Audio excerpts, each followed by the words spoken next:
Les questions des valeurs, je me les suis beaucoup plus sérieusement posées une fois que je voyais ce que c'était que la vie d'un enfant libre. Et c'est là que je me suis dit, mais mince, mais c'est... en fait, c'est horrible ce qui se passe à l'école. Je veux dire, il n'y a aucune liberté.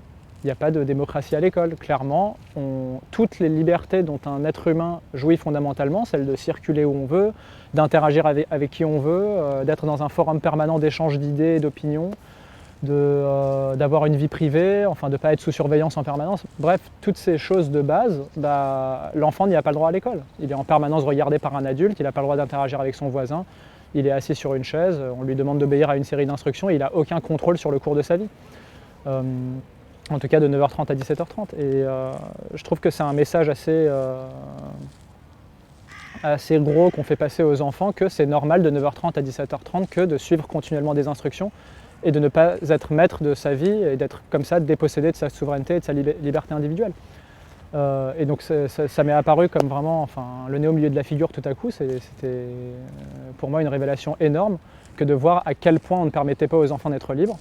Et sachant que moi, en fondant l'école dynamique, en la cofondant et en la permettant de vivre, j'ai pu offrir à certains petits groupes d'enfants la possibilité d'avoir les mêmes libertés individuelles que celles dont jouit un adulte dans la société.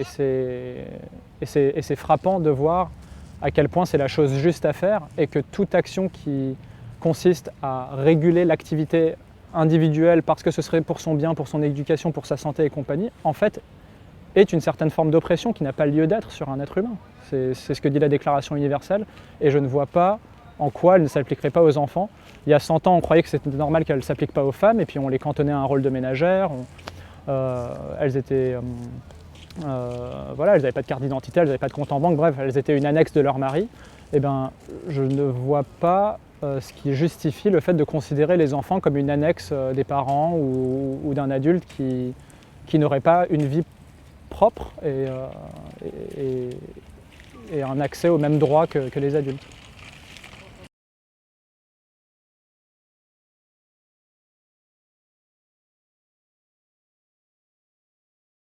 Le rôle de l'école devrait vraiment être d'apprendre les valeurs universelles et de les incarner pleinement. Et je ne pense pas qu'on puisse apprendre la liberté, l'égalité et la fraternité simplement en le disant et en faisant un cours d'instruction civique. Ça n'a aucun sens.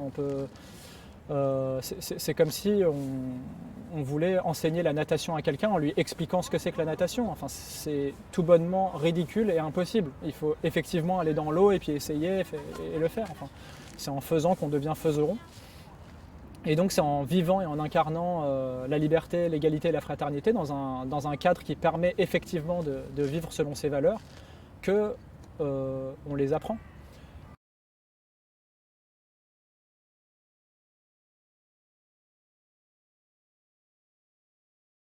Je pense que notre génération aspire beaucoup plus à l'épanouissement et c'est probablement peu à peu en train de prendre le dessus sur la valeur travail. Enfin, c'est dans l'air du temps et c'est normal qu'on aille vers ça. On est arrivé à un point où on a tellement de temps pour le loisir. Enfin, je veux dire, il y avait quand même une époque où on n'avait absolument pas le temps. Il fallait s'occuper des besoins de base et puis on n'avait même pas le temps de réfléchir à son épanouissement, quoi. Donc là, on est quand même une société de privilégiés, de gens qui ont en gros le même temps libre que l'ancienne aristocratie grecque.